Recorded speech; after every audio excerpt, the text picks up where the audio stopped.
Welcome to Corofy, your trusted partner on the journey to becoming a licensed real estate professional in New York. Today, we've crafted a special guide to help you navigate through the complexities of the real estate exam with ease and confidence. Before we dive into our top 25 real estate questions designed to sharpen your skills and boost your exam readiness, please take a moment to like this video and subscribe to our channel for more invaluable resources and updates. Now, let's embark on this educational journey together. Before we get started, let's talk about taking your study to the next level. With our real estate exam prep course, you're not just studying, you're preparing to succeed. Our course offers comprehensive materials, practice tests, and personalized feedback to ensure you're not just ready, but fully equipped to ace your New York State real estate exam. And for a limited time, here's a special offer to boost your exam prep. Use the following code for a 20% discount. Don't just aim to pass. Excel with confidence and start your real estate career strong. Here are the 25 real estate questions that will sharpen your knowledge and prepare you for success. Question 1. The lessee's right to uninterrupted use of the leased premises is known as A. Consideration, B. Quiet enjoyment, C. Succession rights, D. Peaceful coexistence. The correct answer is B. Quiet enjoyment. This right ensures that the lessee can use the leased property without interference from the landlord or other third parties. Question 2. If a tenant abandons the leased premises, the landlord may not A. Attempt to collect the balance of the rent, B. Rent the premises to another party, C. Terminate the lease, D. File a mechanic's lien against the tenant. The correct answer is D. File a mechanic's lien against the tenant. Mechanic's liens are specifically for recovering the cost of unpaid work performed on the property, not for abandoned leases. Question 3. A landlord must keep the premises in habitable condition, A. With regard to all residential leases, B. Only when there is a written lease, C. Only with regard to multiple dwellings, D. Only with regard to properties subject to rent stabilization. The correct answer is A. With regard to all residential leases, it's a legal requirement for landlords to maintain their properties in a condition that is fit for living. Question 4. Don buys a building owned by Althea, who has leased the building to American Products Corporation for 7 years. Don must A. Renegotiate the lease with American Products, B. Evict American Products to obtain possession, C. Share the space with American Products, D. Honor the lease agreement. The correct answer is D. Honor the lease agreement. New property owners are bound by lease agreements made by previous owners. Question 5. Which of the following does not terminate a residential lease? A. Abandonment by the tenant, B. Expiration of the lease term, C. Death of the landlord, D. Constructive eviction. The correct answer is C. Death of the landlord. The lease obligations survive the death of the landlord and transfer to their estate or the new owner. Question 6.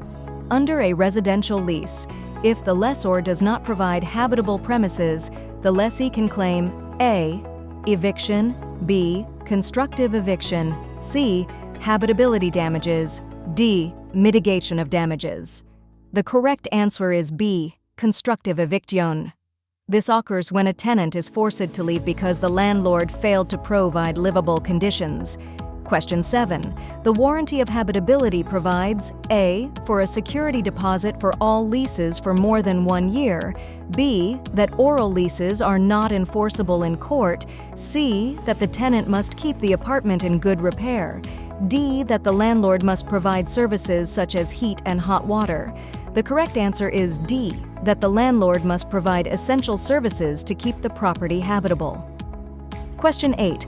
Troy has an income of $200,000 a year, and his landlord charges him $2,774 rent per month. Which of the following is true? Troy's apartment is A.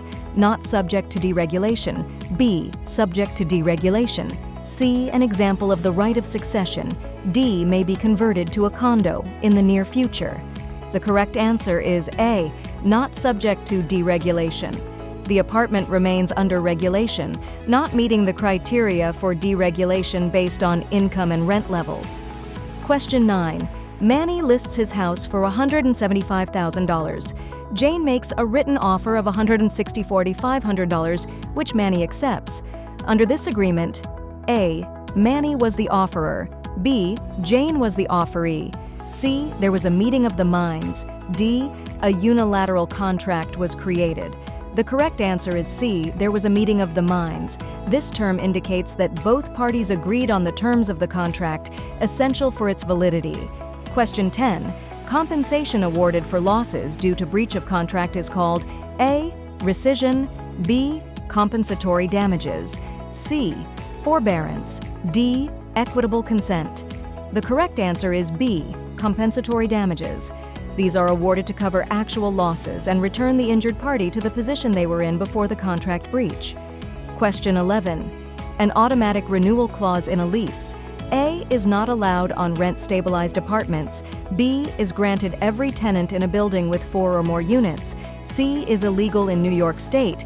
D requires notice from the landlord calling the tenant's attention to the clause. The correct answer is D.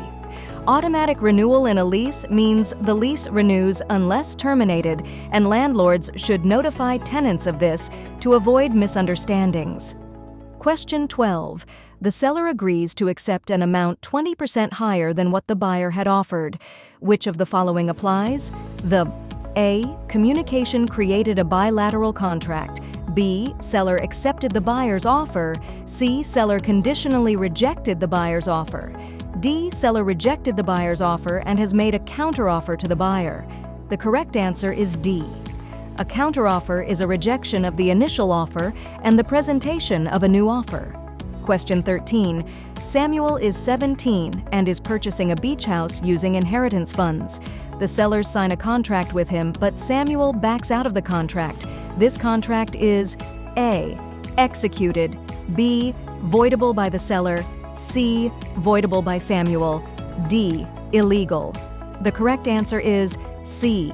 Contracts with minors are typically voidable, meaning Samuel can choose to cancel it since he's under 18. Question 14. A lease of more than 1 year with an option to buy. A. Need not be in writing. B. May allow the lease payments to be credited toward the purchase of the property. C. Is invalid after 1 year. D. Must follow the rules in the Uniform Commercial Code. The correct answer is B. This type of lease offers an option to buy, with some or all of the lease payments counting towards the purchase price.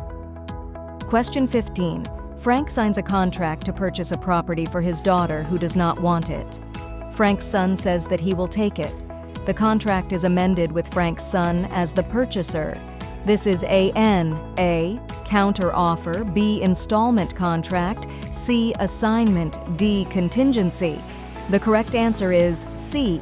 An assignment is a transfer of rights from one party to another. Frank's son taking over is an assignment of the original contract. Question 16. Broker Harry prepares a contract of sale and deposits the client's earnest money deposit in his office operating account.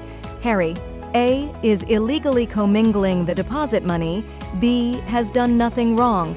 C. as a broker, cannot deposit earnest money deposits in any of his accounts. D. must have a separate IOLA account to collect deposit money. The correct answer is A. Brokers must keep earnest money in an escrow or trust account, not their operating account. Question 17. Christine is a mortgage broker and a real estate broker. Her clients agree to hold a small purchase money mortgage in addition to the purchasers obtaining traditional financing. Christine offers to draft the mortgage when she fills in the contract of sale. Christine A. can draft the purchase money mortgage. B. should not draft the contract because she would be engaging in the illegal practice of law. C. with a mortgage broker license, can draft mortgages. D. can draft the mortgage if she discloses to the clients that she is not an attorney. The correct answer is B. As a broker, Christine shouldn't draft legal documents. That's practicing law illegally. Question 18. One of the purposes of the Lawyer's Fund for Client Protection is to A. Protect attorneys who are sued by their clients. B. Insist that the real estate industry uses standardized forms. C. Prevent real estate agents from preparing real estate contracts. D. Reimburse client money that is misused in the practice of law. The correct answer is D. This fund protects clients if their money is misused by attorneys during legal practice.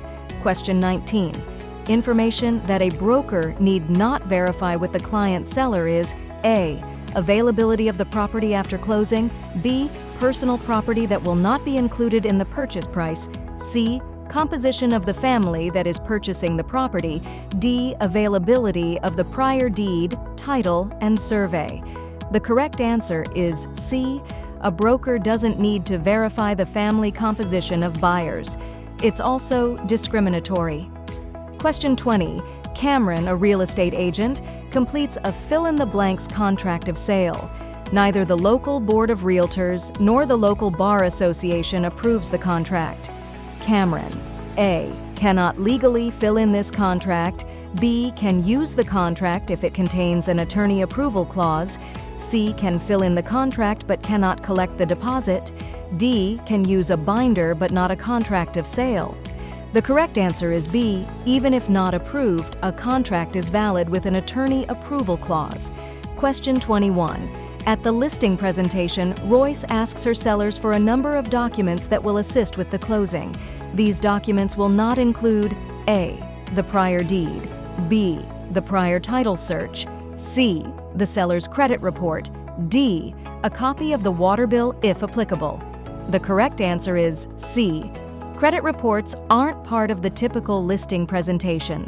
Agents should focus on property specifics. Question 22. After title transfer, sellers Lionel and Sue are holding a purchase money mortgage from the buyers. They ask their agent, Hermione, to modify a few clauses in the mortgage document. Hermione: A. Cannot legally modify the purchase money mortgage. B. Can modify the mortgage only if she has a broker license. C. Can only give her opinion regarding the mortgage. D. Can modify the document if the seller's attorney says it is okay to do so. The correct answer is A. Agents aren't allowed to modify legal documents. Only attorneys can. Question 23. If an attorney makes changes to a contract that a real estate agent prepared, A. The changes must be initialed by all of the parties. B. The contract must be rewritten and signed again. C. There has to be a 3-day waiting period before the contract is valid. D. The contract is unenforceable in court. The correct answer is A. All changes in a contract should be acknowledged by all parties through initials. Question 24. If an attorney deposits an earnest money deposit in his IOLA account, the A. Deposit does not collect interest. B. Deposit is a charitable deduction for IRS purposes for the purchaser. C. Interest on the deposit goes to fund nonprofit agencies and the lawyer's fund for client protection. D. Attorney closes only condominiums and cooperatives. The correct answer is C. IOLA account interest supports nonprofit agencies and the lawyer's fund for client protection. Question 25. The illegal practice of law by real estate agents violates A. The New York judiciary law. B. DOS regulations. C. Both A and B.